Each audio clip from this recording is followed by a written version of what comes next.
آپ صلی اللہ علیہ وسلم کے چہرے کی خوبصورتی کا کوئی بھی موازنہ ناممکن تھا، موازنہ ممکن ہی نہیں ہے، کیونکہ یہ چہرہ صرف جمال کا آئینہ نہیں تھا بلکہ اللہ کی خاص برکتوں اور معجزات کا مظہر بھی تھا۔ آپ صلی اللہ علیہ وسلم کے چہرے کی خاص بات یہ تھی کہ اس میں ہر لحاظ سے نور، حسن اور دلکشی کی ایک خاص جھلک تھی۔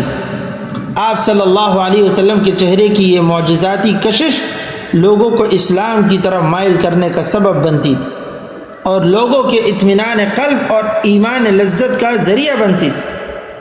آپ صلی اللہ علیہ وسلم کا چہرہ لوگوں کی زندگیوں کو بدل دیتا تھا۔ جب لوگوں نے آپ صلی اللہ علیہ وسلم کا چہرہ دیکھتے تو اس کے نور کی تاثیر سے وہ ایمان لاتے اور اسلام قبول فرماتے۔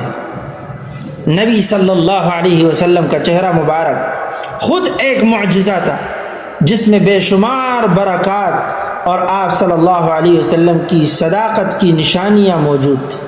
اللہم صلی علی سیدنا محمد وآلہ وصحبہ بقدر حسنہ وجمالہ۔